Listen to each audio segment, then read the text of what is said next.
The morning started like any other. I was standing in my kitchen, making coffee, watching the steam rise from my cup as the sun filtered through the curtains. It's funny how the most devastating moments of your life can begin so quietly, so ordinarily. I glanced out the window toward the garage, expecting to see what I'd seen every morning for the past 3 years since Dennis passed away. His beloved 1967 Mustang Fastback, sitting there like a faithful guardian, waiting for him to come home. But the garage door was open, and the car was gone. My heart stopped. That car wasn't just metal and chrome to me. It was Dennis. It was every Sunday afternoon he spent polishing it, every story he told about the adventures we'd have when he retired. It was the last thing he touched before the cancer took him, his hands trembling as he ran them over the hood one final time. "Promise me you'll keep her safe, Margaret," he'd whispered. "Promise me she'll stay in the family." And I had promised.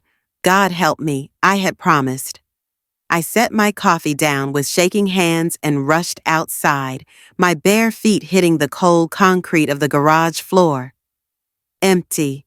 Completely empty. The oil stain where the car had sat for 3 years stared back at me like an accusation. My legs gave out, and I sank to my knees right there on that cold floor, sobbing like I hadn't since the day we buried Dennis.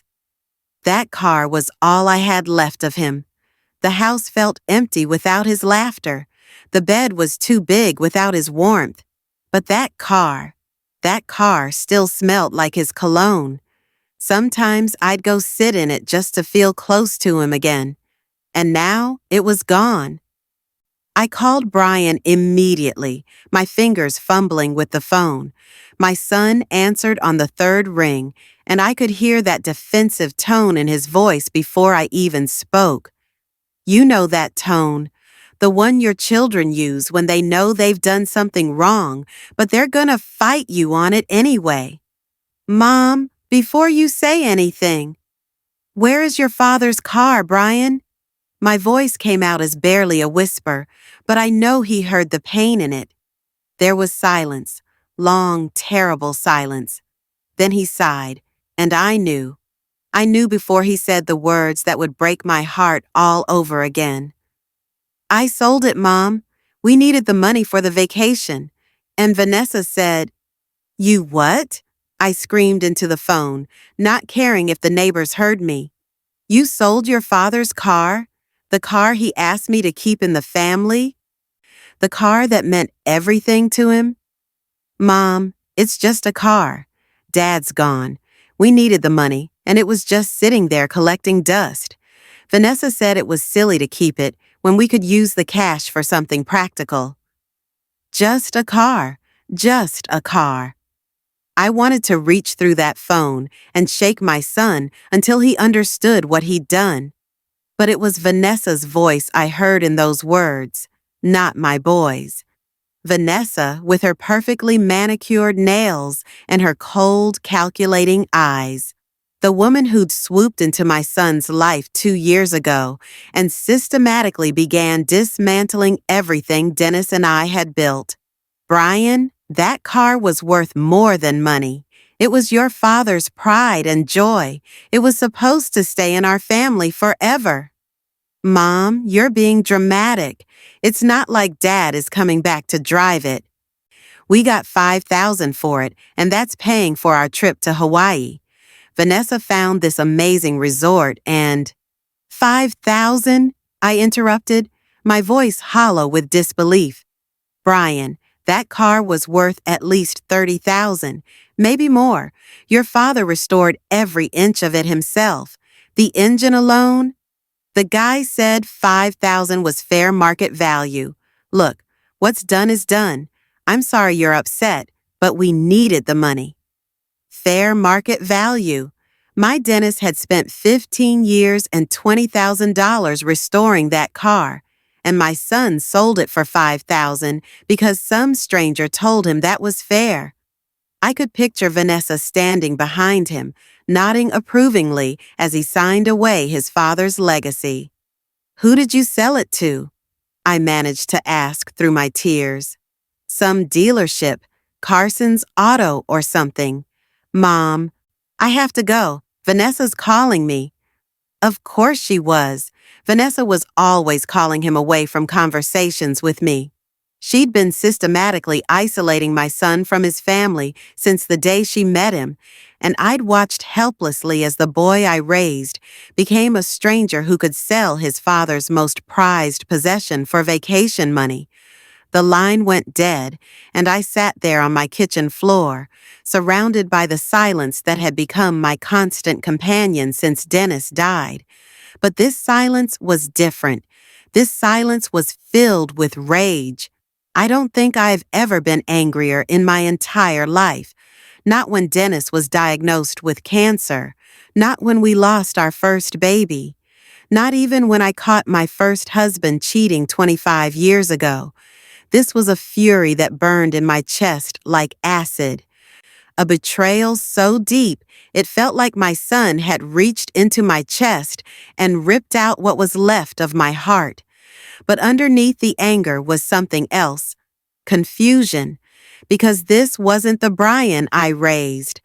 The Brian I raised would never have sold his father's car without talking to me first.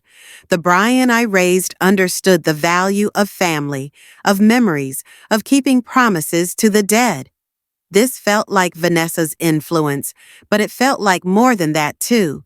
It felt wrong in a way I couldn't quite put my finger on.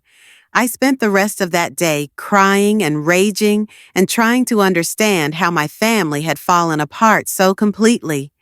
Dennis had been gone 3 years, and in that time, I'd watched my son become someone I barely recognized. Someone who could dismiss his father's memory as just a car and sell it for a fraction of its worth to fund a vacation with a woman who'd never even met Dennis.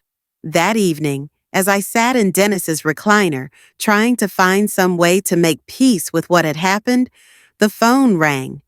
I almost didn't answer it. I wasn't ready for another conversation with Brian, and I certainly wasn't prepared to hear Vanessa's voice defending what they'd done. But something made me pick up that phone. Maybe it was hope. Maybe it was desperation. Maybe it was Dennis himself, reaching out from wherever he was to set things in motion. "Mrs. Fletcher, you don't know me, but my name is Tom Graves. I'm calling about your husband's Mustang." My heart stopped. "What about it?" "I understand your son sold it to Carson's Auto." "Ma'am, I don't know how to tell you this gently, but that car is sitting on their lot right now with a $35,000 price tag on it." $35,000. I felt like I'd been punched in the stomach. Brian had been robbed, plain and simple. But how did this stranger know about our car? How did he know my husband? And why was he calling me? "I'm sorry, Mr. Graves, but how do you know about my husband's car?" There was a pause, and when he spoke again, his voice was heavy with emotion. "Ma'am, your husband saved my life 15 years ago. I've been looking for that car and your family ever since. I think you and I need to talk." My hands were shaking so hard I could barely hold the phone. "I don't understand. Dennis never mentioned anyone named Tom Graves." "He wouldn't have. Your husband was a humble man, Mrs. Fletcher, but what he did for me, what he did for my family, I've been trying to find a way to repay that debt ever since. When I saw that Mustang on Carson's lot, I knew it had to be his. The restoration work, the attention to detail, that was Dennis Fletcher's craftsmanship all over it." I was crying again, but these were different tears. These were tears of confusion and hope and a dozen other emotions I couldn't name. "Mr. Graves, I think you need to explain what you're talking about." "Not over the phone, ma'am. This is something that needs to be said in person. Can I come see you tomorrow?" I should have said no. I should have hung up the phone and tried to move on with my life. But something in his voice, something about the way he spoke about Dennis, made me say yes. The next morning, Tom Graves stood on my front porch, and I knew immediately that he was telling the truth about knowing Dennis. He had that same quiet strength my husband had, the same way of looking at you like he could see straight into your soul. He was probably in his 50s, with graying hair and kind eyes that held years of gratitude. Mrs. Fletcher, thank you for seeing me. I know this must be confusing. I invited him in and made coffee, my hands still shaking from everything that had happened. As we sat at my kitchen table, the same table where Dennis and I had shared breakfast every morning for 32 years, Tom began to tell me a story that changed everything I thought I knew about my husband. 15 years ago, I was in a very dark place in my life. I'd lost my job, my house was in foreclosure, and I had 3 kids to feed. I was standing on the Riverside Bridge at 2 in the morning, ready to end it all. I thought my family would be better off with the life insurance money than with a failure like me. I gasped, covering my mouth with my hand. I remembered that night. Dennis had gone out for a drive. He did that sometimes when he couldn't sleep. He'd come home around 3 in the morning, quiet and thoughtful, but he never told me why. Your husband found me there, Mrs. Fletcher. He talked me down from that bridge, spent 4 hours with a complete stranger, listening to my problems, helping me see that there were other solutions. Then he did something I'll never forget. He gave me his business card and told me to come see him on Monday morning. Tom's eyes filled with tears as he continued. He hired me at his construction company, gave me a job when no one else would. But more than that, he became my friend. He taught me about integrity, about providing for your family, about being the kind of man who builds things instead of tearing them down. Your husband didn't just save my life that night, Mrs. Fletcher. He saved my entire family. I was sobbing by this point, thinking about my Dennis out there in the middle of the night, talking a stranger back from the edge. That was exactly the kind of man he was. The kind who would give his last dollar to help someone in need. The kind who would spend 4 hours with a suicidal stranger because every life mattered to him.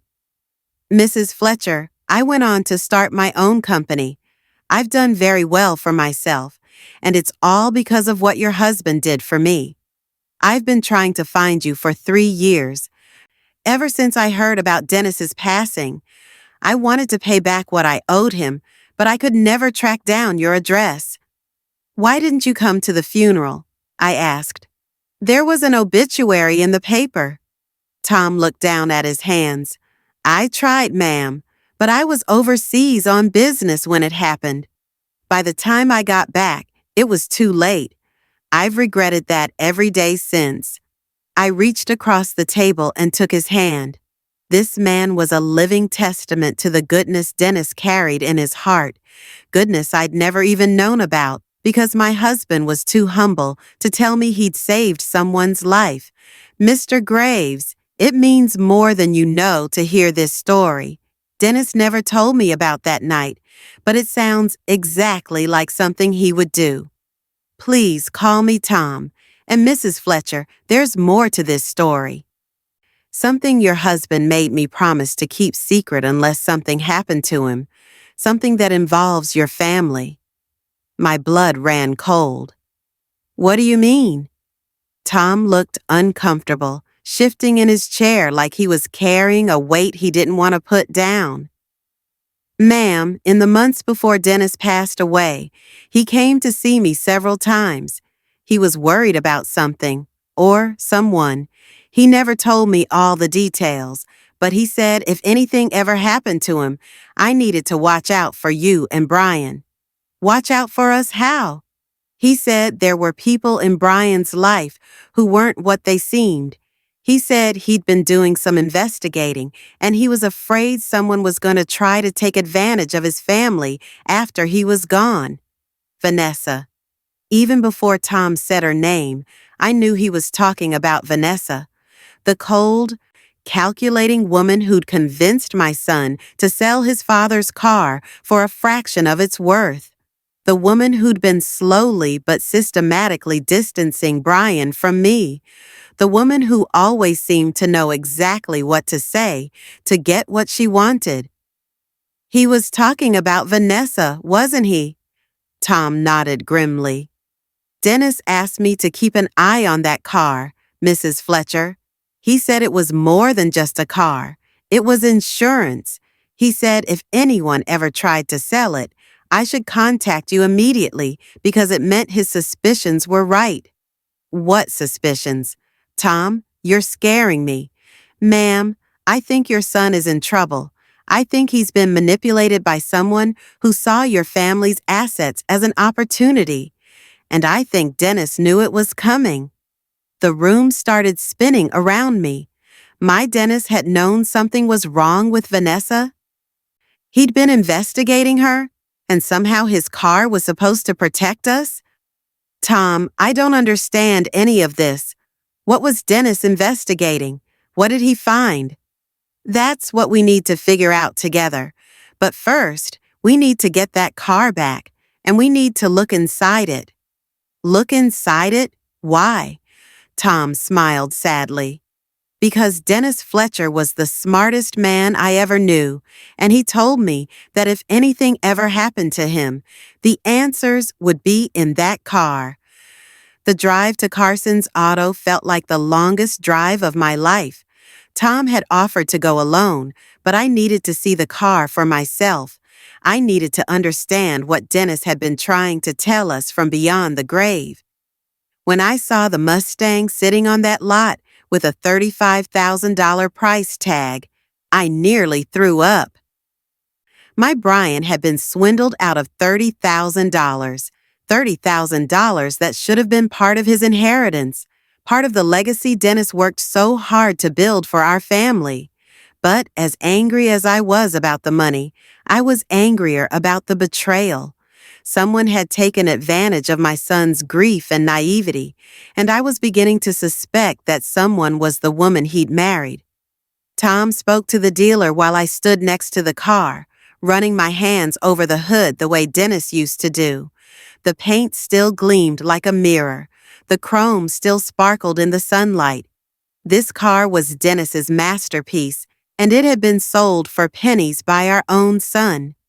The dealer says he paid $5,000 for it, and he's asking $35,000, Tom told me quietly. He knows it was underpriced when he bought it, but legally, the sale is final. Unless we can prove fraud, I said, surprised by the steel in my own voice. Tom looked at me with something like admiration. That's exactly what Dennis would have said. Ma'am, I'd like to buy this car from the dealer and give it back to you. Tom, no, I can't let you do that.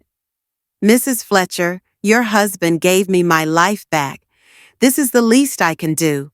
Besides, I have a feeling we're going to find something in this car that makes it worth every penny. An hour later, the Mustang was back in my garage where it belonged.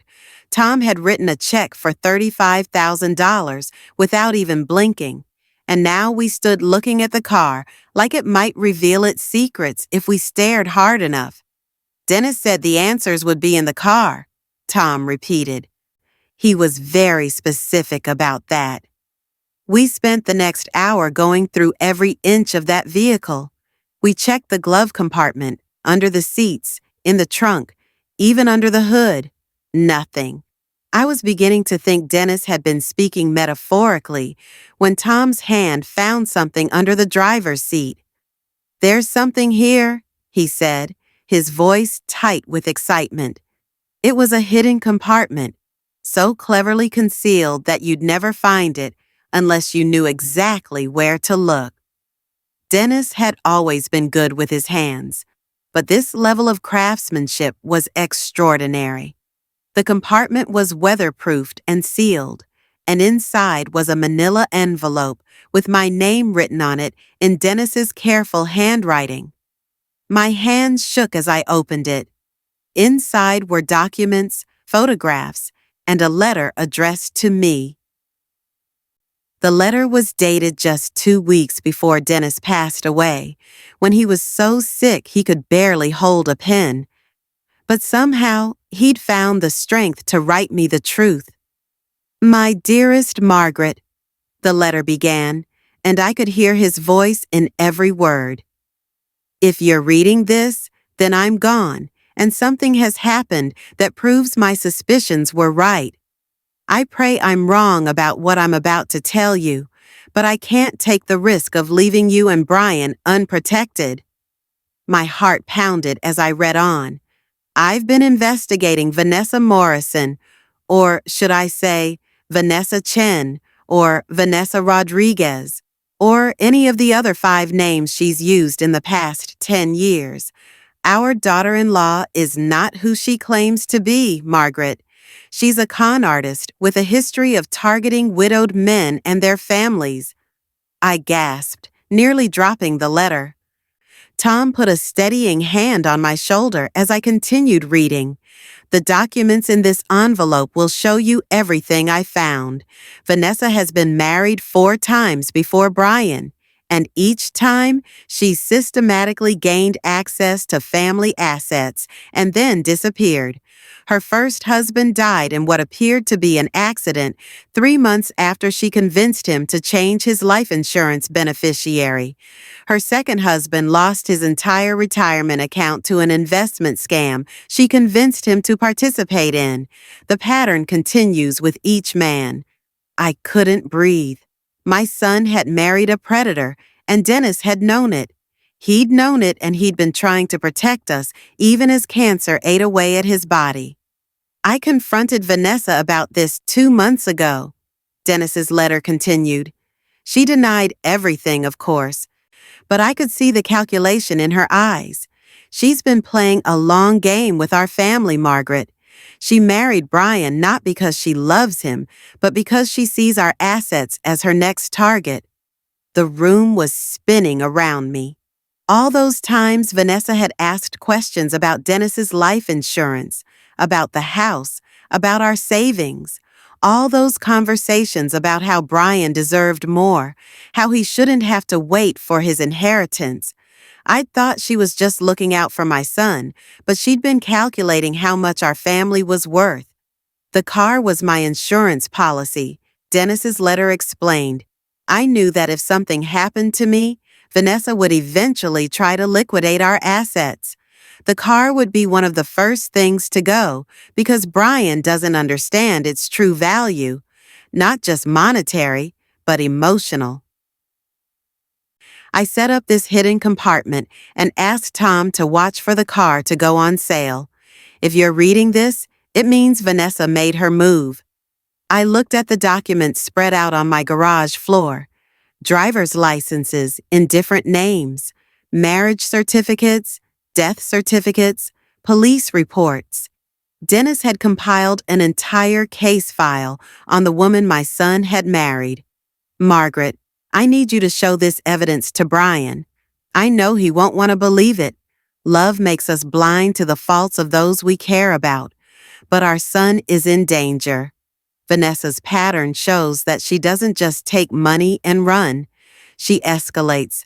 Her victims have a tendency to have accidents or to commit suicide after losing everything. My knees gave out, and I sank to the garage floor, surrounded by evidence of my daughter-in-law's crimes. My son wasn't just married to a con artist. He was married to a murderer.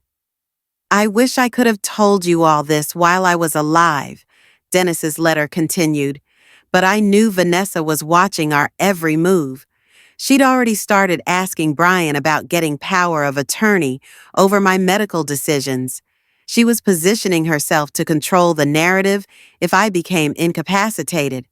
I couldn't risk her knowing what I'd discovered." Tom was reading over my shoulder, his face pale with shock.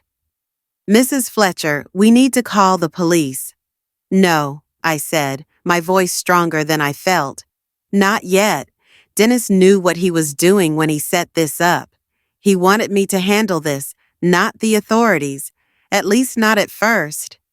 I kept reading. Margaret, I need you to be very careful about how you approach this. Vanessa is dangerous, and she's had 2 years to manipulate Brian. If you go to him with accusations, she'll convince him you're a grieving widow who's lost touch with reality. You need to be smart about this. Smart. Dennis always said I was the smartest person he knew, even when I didn't feel it. Even now, sitting on my garage floor surrounded by evidence that my daughter-in-law was a killer, I needed to be smart. The key is to make Brian discover the truth himself. If he finds this evidence on his own, he'll be more likely to believe it. And Margaret, you need to document everything. Every conversation, every interaction. If Vanessa realizes we're on to her, she might escalate her timeline. My husband had thought of everything, even dying, even in pain. He'd been protecting us. I love you, Margaret. I love our son. I'm sorry I had to leave you to face this alone, but I know you're strong enough to save our family. The car isn't just metal and chrome. It's my promise to keep you safe, even after I'm gone. The letter was signed with Dennis's shaky signature, and below it, he'd written one final line. P.S. The brake lines on Vanessa's car should be checked regularly. Just a thought. I stared at that postscript, understanding blooming in my mind like a terrible flower. Dennis suspected Vanessa might try to kill Brian too, making it look like an accident, just like she'd done before. Tom was staring at me with wide eyes. Mrs. Fletcher, your husband was trying to tell you that your son's life is in danger. I know, I whispered, and I'm going to save him. But first, I needed to understand exactly what we were dealing with. Tom and I spent the next 3 hours going through every document Dennis had compiled. The picture that emerged was terrifying in its consistency. Vanessa Morrison had been born Vanessa Chen in Portland 32 years ago.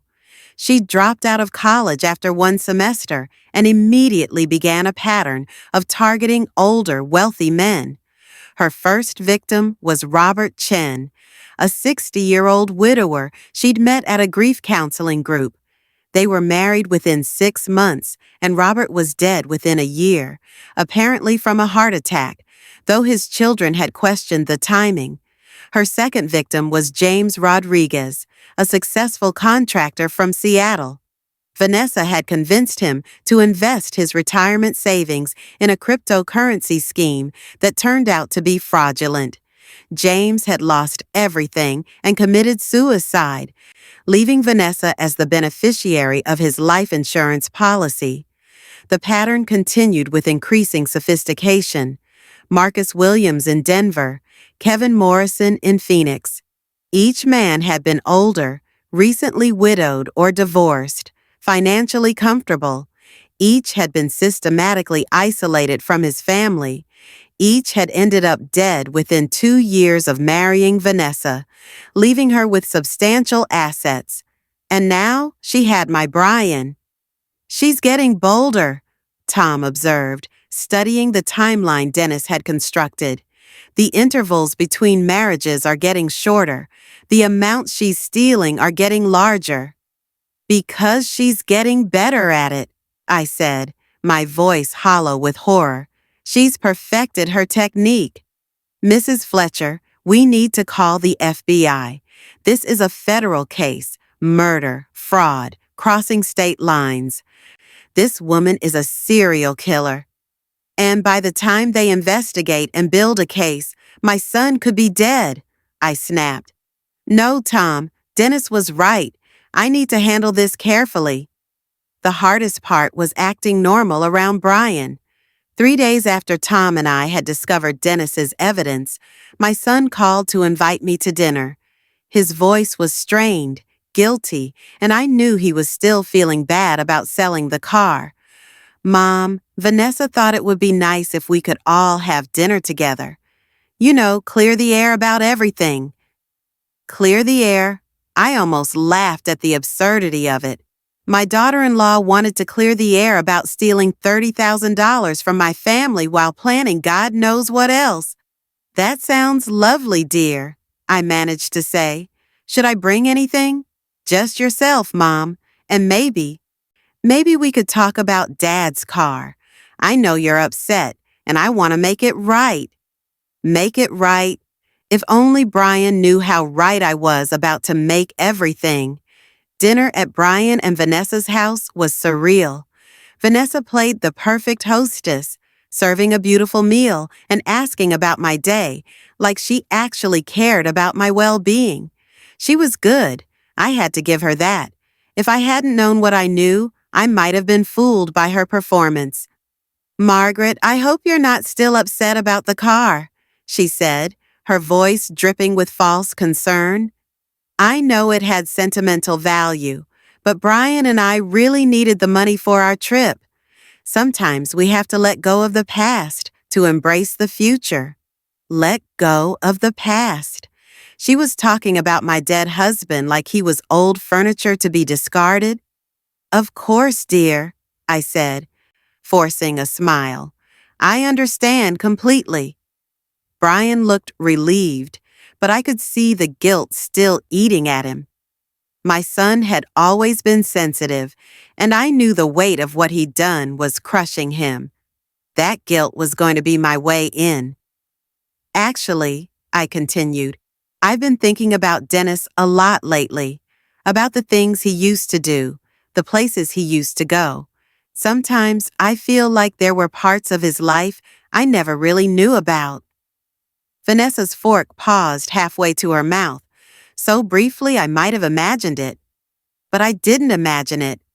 She was listening carefully to every word I said. What do you mean, Mom? Brian asked. Oh, just little things, like that time he came home late from one of his drives, remember? He seemed different somehow, like something important had happened.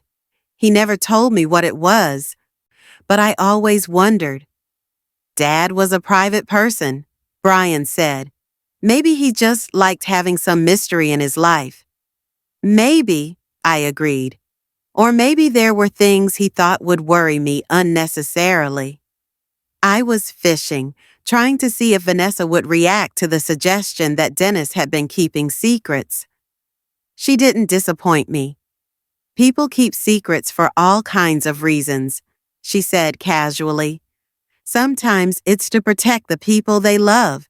Sometimes it's to protect themselves. The implication was clear. She thought Dennis might have been hiding something shameful, something that could be used against our family.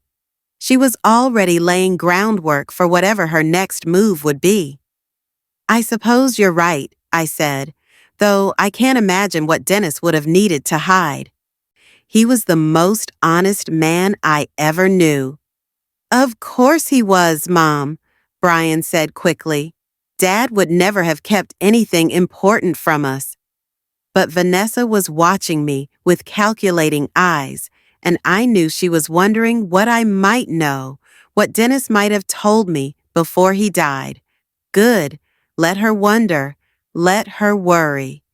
After dinner, as we sat in their living room making small talk, I noticed something that made my blood run cold.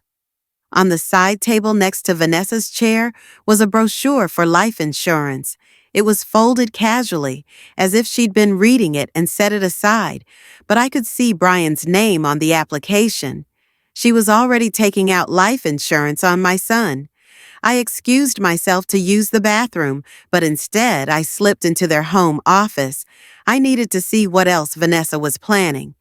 The desk was neat, organized, but I found what I was looking for in the bottom drawer, a manila folder labeled Estate Planning. Inside were documents that made my worst fears look optimistic, power of attorney papers with Brian's signature, a new will that left everything to Vanessa. applications for additional life insurance policies, and most chilling of all, research into something called inheritance loans, high-interest loans that could be taken out against expected inheritances. Vanessa wasn't planning to wait for Brian to die naturally. She was planning to accelerate the timeline, and she'd already positioned herself to benefit from every possible angle. I photographed everything with my phone and slipped back to the living room, my heart pounding so hard I was sure they could hear it. But Brian was showing Vanessa something on his laptop, and neither of them noticed my absence. "Mom, look at this," Brian said, turning the screen toward me. "Vanessa found this amazing resort in Maui. The honeymoon suite has a private beach and everything." "How wonderful," I managed. "When are you planning to go?" "Next month," Vanessa answered. "We thought it would be nice to get away somewhere romantic. All this stress about the car and everything. We need some time to reconnect." Next month. I looked at those life insurance applications again in my mind. If I was right about Vanessa's pattern, Brian wouldn't be coming back from that vacation. That night, I called Tom and told him what I'd discovered. "Mrs. Fletcher, we can't wait any longer. We need to involve the authorities." "Not yet," I insisted. "Dennis's plan is working. Vanessa is getting nervous, making mistakes. If we move too fast, she might run, and we'll never be able to prove what she's done. But if we wait too long, my son will die. I know that, Tom, but I also know that if I go to Brian right now with accusations, he won't believe me. Vanessa has had 2 years to poison him against me. She's convinced him I'm a lonely old woman who can't accept that Dennis is gone. So, what do you suggest?" "I suggest we give her enough rope to hang herself. But first, I need to make sure Brian is safe." The next morning, I called Brian and asked him to come over to help me with something in the garage. I told him I'd been going through Dennis's things, and I needed his strength to move some boxes. When he arrived, I had already staged the scene. I'd put some of Dennis's old tools on the workbench, scattered a few boxes around, and placed the manila envelope from the car in a spot where Brian would be sure to find it. "Thanks for coming, honey," I said, giving him a hug. "I know I've been difficult about the car situation, but I think I'm finally ready to start sorting through your father's things." Brian looked relieved. "Mom, I'm so sorry about selling the car. I know how much it meant to you. Vanessa said it was just a car, but I should have talked to you first." "Water under the bridge, dear. But you know, the strangest thing happened yesterday. A man came by asking about the car." Brian froze. "What man?" "His name was Tom Graves. He said he knew your father. Said Dennis had saved his life once. He seemed very upset that the car had been sold. Dad never mentioned anyone named Tom Graves." "That's what I thought too. But he knew things about the car that only your father would have known. He said Dennis had told him to watch out for it, that it was important somehow." I was watching Brian's face carefully, seeing the confusion and growing concern. He was beginning to realize that maybe he hadn't known his father as well as he'd thought. "Mom, what are you saying?" "I'm saying maybe there were things about your father that he kept to himself. Look around here, Brian. Really look. Your father spent more time in this garage than anywhere else. Don't you think it's possible he might have left something for us to find?" Brian began looking around the garage with new eyes, and it didn't take him long to spot the envelope with his mother's name on it. "Mom, there's something here." I pretended to be surprised. "What is it?" Brian picked up the envelope, his hands shaking slightly. "It's addressed to you, but it looks like Dad's handwriting." "That's impossible, honey. Your father couldn't write toward the end. His hands shook too much from the medication." But even as I said it, Brian was opening the envelope. I watched his face change as he read Dennis's letter, saw the color drain from his cheeks as he processed what his father was telling him. "This can't be right," he whispered. "This says Vanessa is... Mom, this says she's a con artist, a killer." "Let me see that," I said, taking the letter from his trembling hands.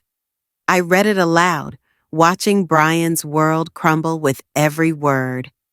When I finished, we sat in silence for a long time. Brian stared at the documents scattered across Dennis's workbench: marriage certificates, death certificates, police reports, photographs. The evidence of Vanessa's crimes was overwhelming, undeniable. "She asked me to take out more life insurance last week," Brian said finally, his voice hollow. "Said we needed better coverage now that we're married, and she's been asking about your finances, about when I might inherit the house. Brian, I need you to listen to me very carefully. Your father believed you were in danger. Looking at this pattern, looking at what you just told me about the life insurance, I think he was right." My son looked at me with eyes that suddenly seemed much older. "Mom, what do I do? I'm married to her. I signed papers, gave her access to my accounts. If what Dad found is true, if it's true, then we're going to stop her before she can hurt you. But we have to be very careful." Dennis was right. She's dangerous, and she's smart. We spent the next 2 hours going through every piece of evidence Dennis had compiled. With each document, each photograph, each police report, Brian's face grew more stricken. The woman he'd married, the woman he'd thought he loved, was a predator who had killed 4 other men. "The vacation," he said suddenly. "She's been pushing for this vacation to Maui. She picked the resort, made all the arrangements. She said she wanted us to have a romantic getaway, but now you're wondering if you were supposed to come back," I finished. Brian nodded, tears streaming down his face. "Mom, I think I was going to die in Hawaii. She's been so eager to go, so insistent that we needed this trip. And she's been strange lately, distant sometimes, like she's already planning her next move." "What do you mean?" "She's been asking about selling the house, about whether we really need to live so close to you. She said maybe we should move to California, start fresh somewhere new. But now I think she was planning to disappear after I died, start over with a new identity." The pieces were falling into place with horrible clarity. Vanessa had been setting up her exit strategy, preparing to become a widow and inherit everything Brian owned. The vacation would have been the perfect opportunity: an accident on a hiking trail, a drowning while swimming, something that would look tragic but not suspicious. "Brian, I need you to promise me something. You cannot let Vanessa know that we found this evidence. Not yet. We need to be smart about how we handle this." "What are you thinking?" "I'm thinking your father was a very smart man, and he left us everything we need to stop her. But we have to do this right. One mistake, and she could disappear. Or worse, she could decide to accelerate her timeline." Over the next week, Brian and I worked together to build our case against Vanessa.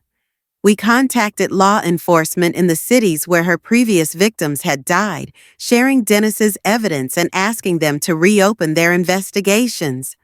We documented every financial transaction Vanessa had made since marrying Brian. We recorded conversations, photographed documents, and built an airtight case. But most importantly, we watched Vanessa's behavior as she realized something was wrong. She was good at hiding her suspicions, but Brian knew her well enough now to see the signs. She was making more phone calls in private, spending time on her computer after Brian went to bed, asking subtle questions about his mother's state of mind. "She asked me yesterday if you'd been acting strange," Brian told me during one of our secret meetings. "She said you seemed different at dinner, like you were hiding something. What did you tell her? I said you were still grieving Dad, that you'd been emotional since we sold the car. But Mom, I don't think she believed me. Vanessa was getting nervous, and nervous made her dangerous, but it also made her sloppy. The breakthrough came when Tom Graves called to tell me that one of Vanessa's previous victims' families had agreed to press charges. The Seattle police had reopened James Rodriguez's case based on Dennis's evidence, and they'd found new information that proved the cryptocurrency investment had been fraudulent. They're issuing a warrant for her arrest, Tom told me. But Mrs. Fletcher, if she runs, she won't run, I said with more confidence than I felt. She's too invested in Brian to walk away now. She's put 2 years into this relationship, and she thinks she's close to the payoff. I was right, but I was also wrong about how she'd react to the pressure. The next evening, Vanessa called me directly, something she'd never done before. Margaret, I was wondering if we could have lunch tomorrow, just the two of us. I feel like we need to talk about some things. My blood ran cold. Vanessa wanted to meet with me alone, which could only mean one thing. She suspected I knew something, and she was planning to eliminate the threat I represented. Of course, dear, that sounds lovely. There's a nice little cafe on Riverside Drive. Do you know the one? Right by the bridge? Riverside Drive, the same bridge where Dennis had found Tom Graves 15 years ago. She was either playing games with me or she was planning to make my death look like a suicide. Either way, she'd chosen her location very carefully. I know the place. What time? How about noon? We can have a nice, quiet conversation about family. After I hung up, I called Tom immediately. She's making her move, I told him. She wants to meet me tomorrow at noon at a cafe by Riverside Bridge. Mrs. Fletcher, you cannot go alone. If she suspects you know something, then she'll try to kill me, just like she's been planning to kill Brian. Tom, this is our chance to catch her in the act. It's too dangerous. Everything about this situation is dangerous, but Dennis trusted me to handle it, and I'm gonna handle it. I called Brian next and told him about Vanessa's lunch invitation. Mom, no, absolutely not. If she suspects you know something about her past, meeting her alone could be suicide. Brian, your father spent his last weeks on earth protecting this family. I'm not going to let his sacrifice be for nothing. Then let me come with you. No, if both of us disappear, she wins. You need to stay safe, stay visible, stay alive. Promise me. The next morning, I woke up early and wrote my own letter, just in case. I addressed it to Brian and left it on my kitchen table next to all the evidence Dennis had compiled. If something happened to me, at least my son would know the truth. Then I drove to Riverside Drive, arriving an hour early so I could scout the location. The cafe was small, quiet, with outdoor seating that overlooked the river. The bridge Dennis had mentioned in his investigation loomed nearby, a constant reminder of the lives Vanessa had destroyed. I chose a table with a clear view of the bridge and the parking lot, and I waited. Vanessa arrived exactly at noon, looking perfectly composed in a blue dress that matched her cold eyes. She ordered a salad and made small talk about the weather while I fought to keep my hands from shaking. Margaret, I wanted to talk to you about Brian, she said finally, setting down her fork. I'm worried about him. Worried how? He's been acting strange lately. Distant, like he's keeping secrets from me. She paused, studying my face carefully. Has he said anything to you?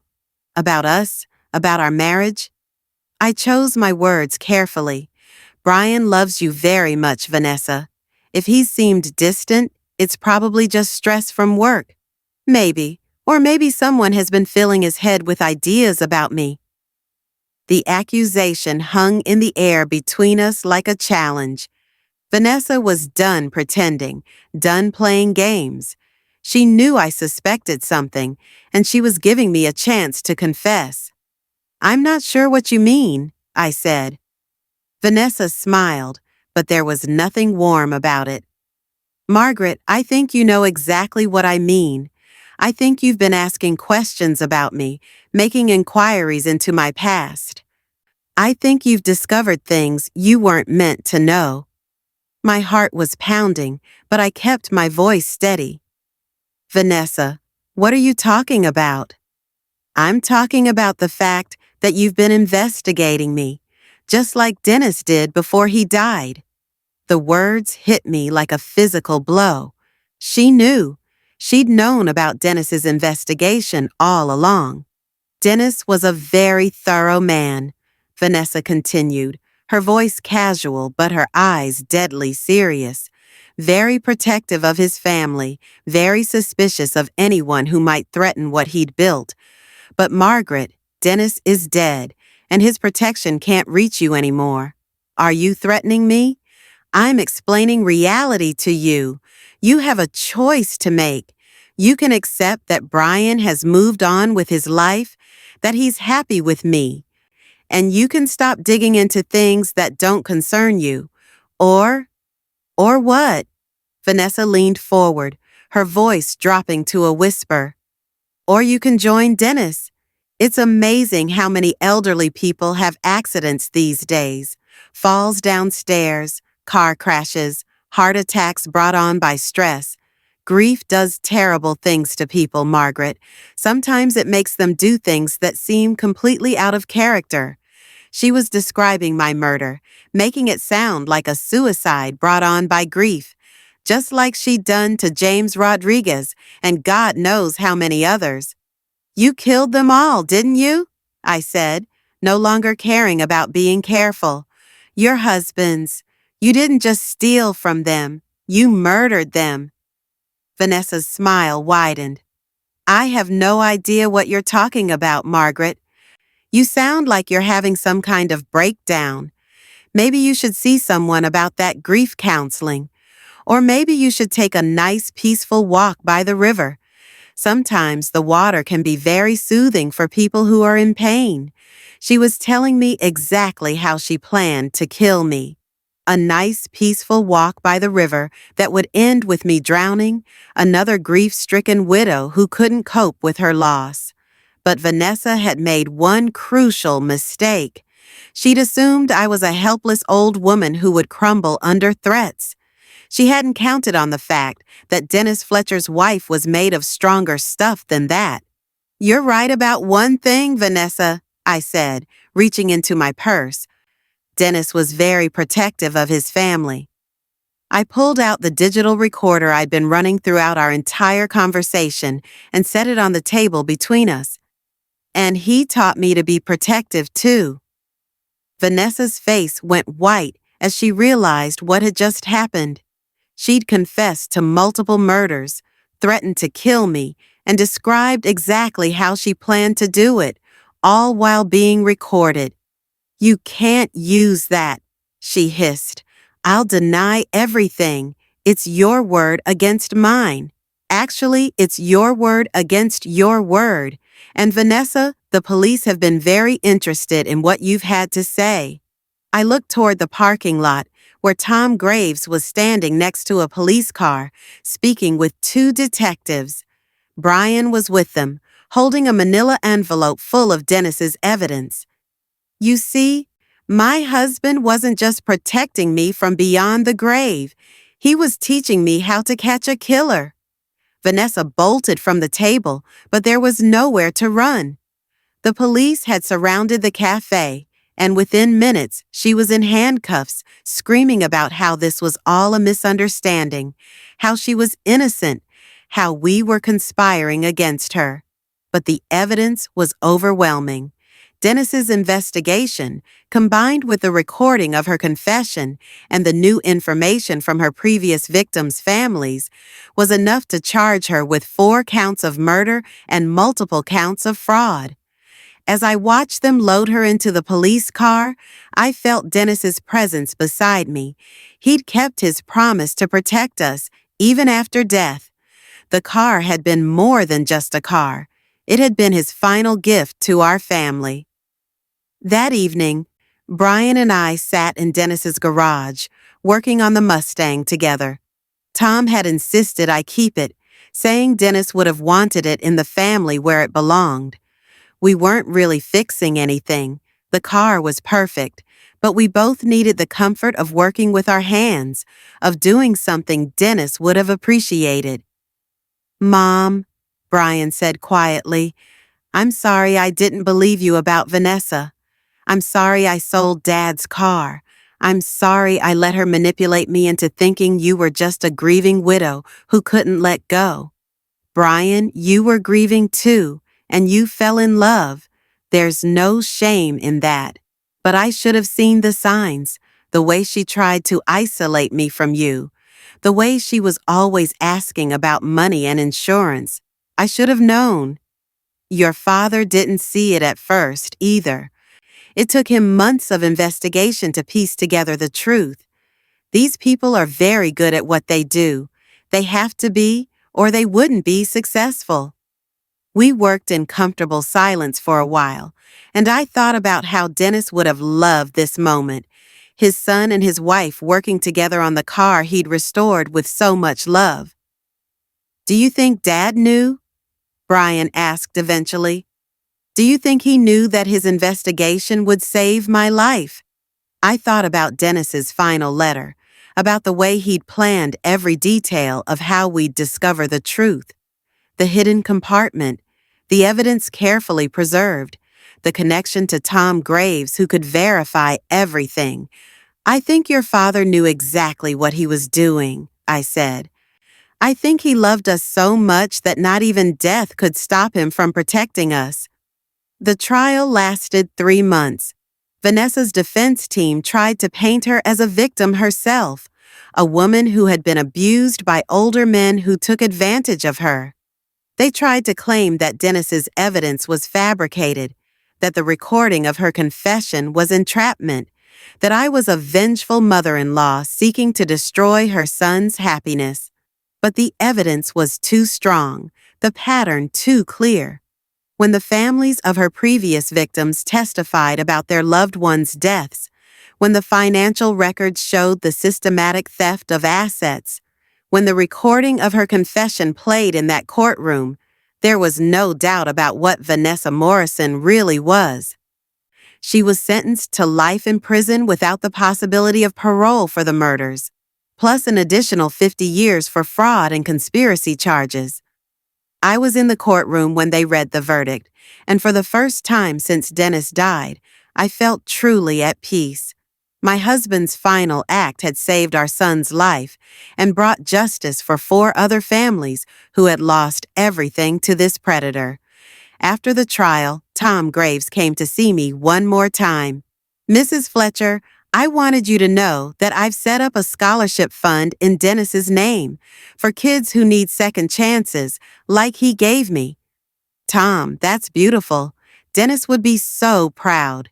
He saved my life twice, you know. Once on that bridge 15 years ago, and once when he asked me to watch out for that car. If I hadn't been keeping track of it, if I hadn't called you when Brian sold it, then Vanessa would have succeeded, and more families would have lost the people they loved." Tom nodded.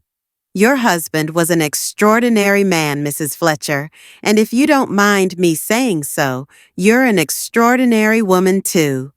Now, as I sit here in Dennis's garage, polishing his beloved Mustang, I think about the journey that brought us here. The betrayal that nearly destroyed our family became the thing that saved us. The car that seemed like just a painful reminder of loss became the key to protecting the future. Brian comes by every Sunday now to work on the car with me. He's filed for divorce, changed all his financial accounts, and started seeing a counselor to help him process the trauma of being married to a killer. It will take time for him to heal completely, but he's getting stronger every day. Sometimes, as we work together in the garage, I catch glimpses of the boy I raised, the one who understood the value of family, of keeping promises, of protecting the people you love. Vanessa had tried to destroy that boy, but she hadn't succeeded. Dennis's love had been stronger than her manipulation. The car gleams like new now, better than it ever looked even when Dennis was alive. It sits in the garage like a guardian, a reminder that love doesn't end with death. It just takes different forms. People ask me sometimes how I found the strength to take on a killer, how I knew what to do when everything seemed hopeless. The answer is simple. Dennis taught me, not just through his investigation, not just through the evidence he left behind, but through 32 years of marriage to a man who never gave up on the people he loved. He taught me that family is worth fighting for. He taught me that the truth always finds a way to surface, no matter how deeply it's buried. And he taught me that sometimes the things that seem lost forever, like trust, like hope, like the bond between a mother and son, can be restored if you're willing to fight for them. The Mustang isn't just a car anymore.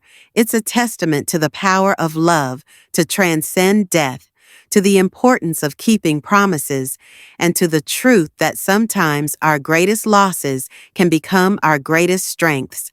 Every time I start that engine, I hear Dennis's voice telling me that everything is going to be okay. And for the first time in 3 years, I believe him. So tell me, if you found out that someone in your family had been living a lie, if you discovered that the people you trusted most were not who they seemed to be, what would you do? Would you have the courage to fight for the truth, even if it meant risking everything? Would you trust in the power of love to guide you through the darkness? I hope you never have to find out. But if you do, remember that strength comes from the most unexpected places. Sometimes it comes from a car. Sometimes it comes from a stranger who remembers a kindness. And sometimes it comes from the love of someone who refuses to let death have the final word. Family is everything. Truth matters. And love, real love, never dies. It just finds new ways to protect the people who matter most. That's the lesson Dennis left us. That's the legacy he built in that garage. One careful restoration at a time. And that's the promise I'm keeping every single day. To honor his memory by protecting our family, no matter what it costs me. The car is safe now. Brian is safe now. And somewhere, I know Dennis is finally at rest, knowing that his final act of love accomplished exactly what he intended. He saved us all.